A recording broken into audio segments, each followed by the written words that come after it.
In the restless years of the early 20th century, amidst the chaos of World War I and the struggle for colonial dominance in Africa, a highly classified tank project emerged, boasting military power and weaponry far ahead of its time.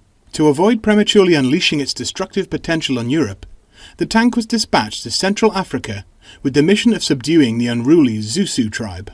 Over time, for security reasons, all individuals privy to this project were eliminated, and the tank faded into obscurity. However, its fearless crew remained steadfast in their commitment to their mission. This covert project came to be known in the annals of history as Iron Kaputt. This is how each episode of Iron Kaputt began in the Calambur sketch show, one of the most popular Russian comedy TV shows of the 1990s. It narrated stories of a super-heavy German Empire tank of the same name, a supposed Wunderwaffe, operating in Central Africa against rowdy locals.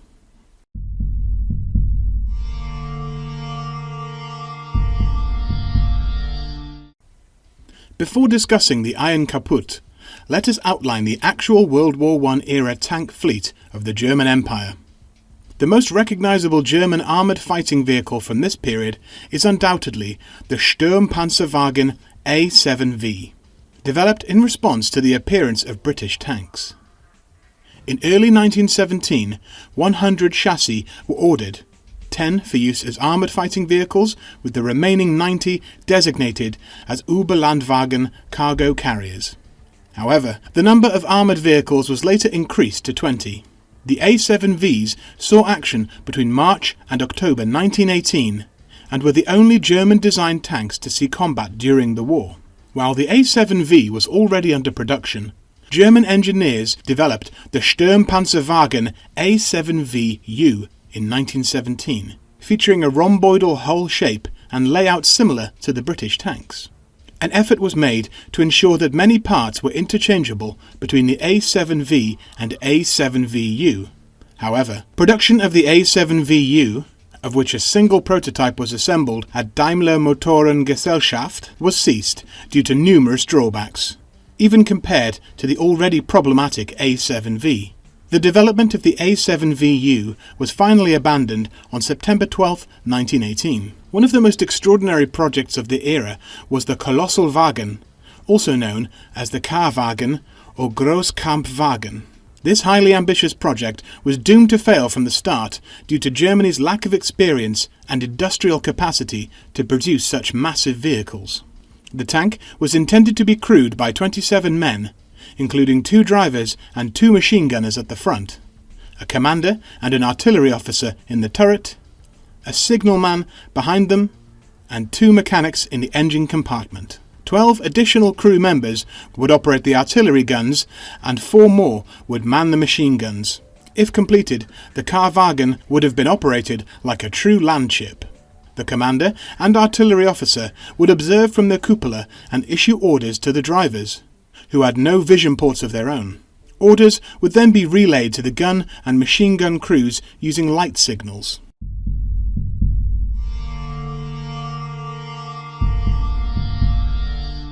In 1996, the first 5 pilot episodes of the new Russian comedy show Magazine of Video Comics, Calambur, were presented to the management of a major Russian TV channel. Recognizing its potential, the show was greenlit and went on to air for 6 seasons, running until 2001. Calambur consisted of various comedic sketches and running gags, one of which was the mockumentary-style miniseries titled Iron Kaputt. Set in an exaggerated version of Central Africa, the miniseries followed the misadventures of the crew of the tank named Iron Kaputt, which was by the order of the First Reichsmacht, sent on a mission to subdue rebellious Zusu tribe. Most of the scenes took place inside this fictional tank, with a few outdoor shots near the Zusu village. The tank itself was a radio-controlled replica of a fake triangular-shaped World War I era Panzer, adorned with desert camouflage. Flyby shots of the model were used to introduce end and split scenes. The show poked fun at Russian and Ukrainian stereotypes of the German military culture from both world wars, particularly through exaggerated portrayals of German soldiers.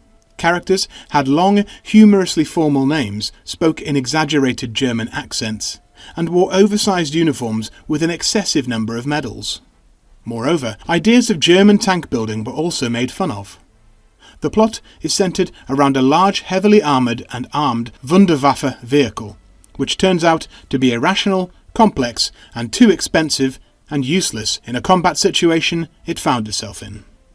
Finally, setting the show in the Central Africa, referred to in German as Mittelafrika, was also something of a joke at the expense of the German Empire, which failed to accomplish its foreign policy objective of establishing dominance over this region.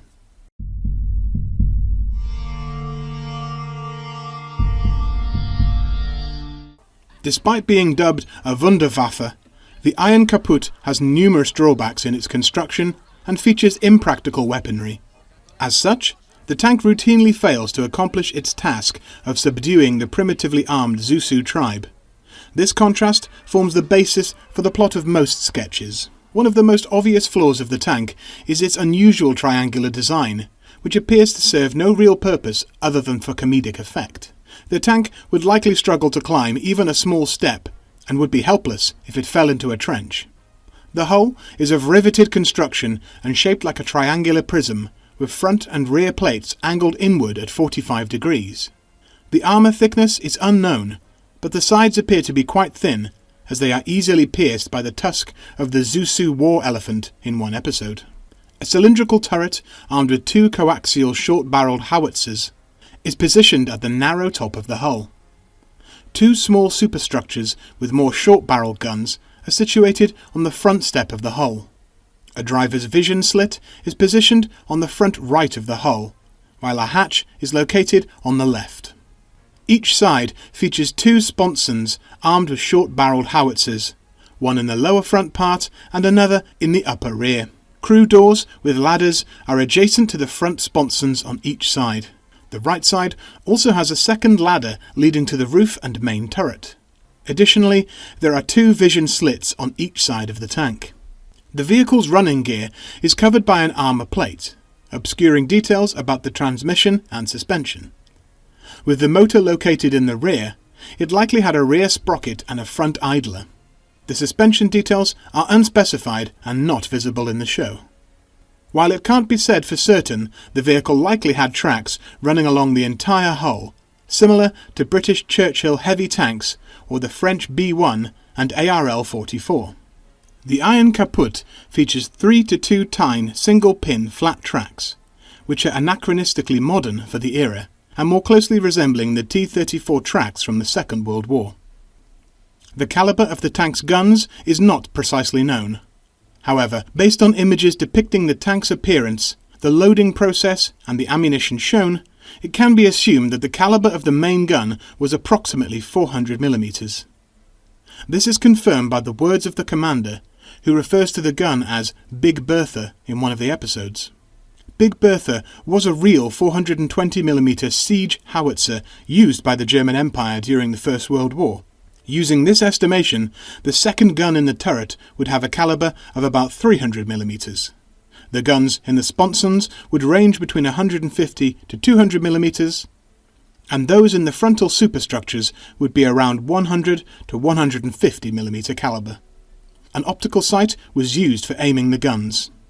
The tank was armed with additional experimental weapons developed by scientists of the First Reichsmacht.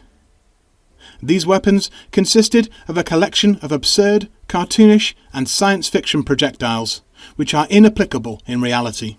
Among the most iconic weapons was the self-guided sonic mine, designed to respond to the Zusu battle cry. Upon detecting the noise, the mine would immediately react by moving towards the source of the sound and detonating upon close proximity to the Zusu. The super grenade of enormous explosive power was a large explosive device, standing at over a metre in height, resembling the real German stick hand grenades known as the Stielhandgranate. Upon the removal of the safety, it would detonate precisely 1 minute later. The weightless mine, another type of projectile, lost all of its weight and became lighter than air within 3 seconds after a special switch was activated. Carried by the wind, the mine would drift towards the Zusu camp, where it would regain its original weight of 15 tons, fall to the ground, and explode. A notable drawback, as depicted in one of the episodes, was that, in the absence of wind, the tank from which the mine was launched would be in danger of being struck by the same projectile. Iron Kaputt was also equipped with combat gas of stultifying effect, which took immediate effect.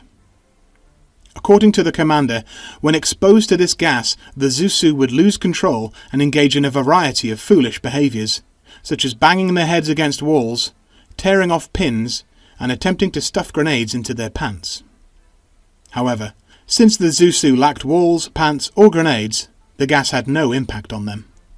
Most of the aforementioned prospective weapons had problematic drawbacks, often leading to unintended detonations inside the Iron Kaputt.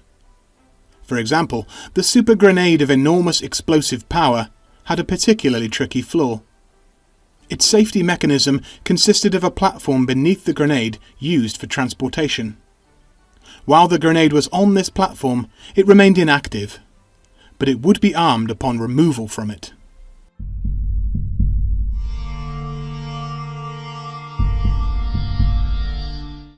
Crew of the Iron Kaputt consisted of 4. The commander, Major Baron von Schwarzkopf the 12th, the gunner and technician Hans Schmulke, and 2 soldiers, Drunkel and Zrunkel. Traditional crew roles are not clearly defined, but can be speculated upon. Herr Schwarzkopf, the commander, might have also served as the radio man. Hans Schmulke, the gunner and technician, may have operated as the driver, implying that Iron Kaputt could not shoot while on the move.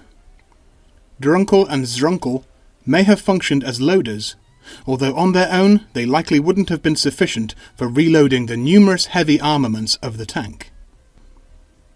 Instead of 4, the Iron Kaputt would likely have required approximately 24 crew members, including a commander, a driver, 7 gunners, 1 in the main turret, 2 in frontal turrets, and 4 in side sponsons, and optionally a radio man. Given the varying calibers of the Iron Kaputt and the extremely heavy ammunition, up to 14 loaders would have been needed, although this number might have been reduced if some loaders serviced multiple guns. Given how the dimensions of the tank aren't clear and consistent throughout the series, the question of whether this many people could actually fit inside remains open.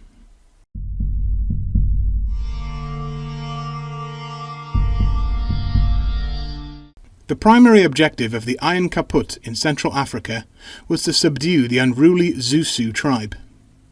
The tribe frequently mocks the tank crew's errors and failed strategies, taking cover in trenches and firing their makeshift weapons at the invaders. This dynamic creates a running gag throughout the miniseries, highlighting the futility of the German forces' advanced but ineffective war machine against the simple but resourceful tactics of the tribe. The name of the tribe, Zusu, is a playful reference to the real-life Zulu ethnic group, which has a population of around 13.56 million people. However, unlike the fictional depiction in Iron Kaputt, the Zulus live primarily in South Africa's KwaZulu-Natal province, and were never part of German colonial ambitions in Central Africa.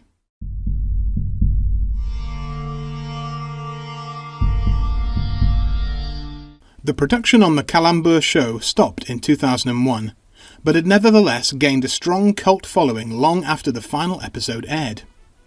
The Iron Kaputt also continued to have relevance in popular culture in the formerly Soviet countries with a large Russian-speaking population, primarily Russia, Ukraine and Belarus, becoming an internet meme.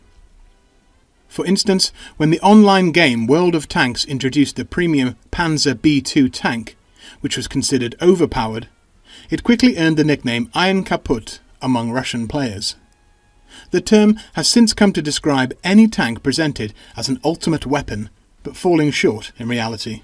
For example, an article by Russian historian Yuri Pashalok on the German P-1000 project was also titled Iron Kaputt in order to mock the impracticality of the design.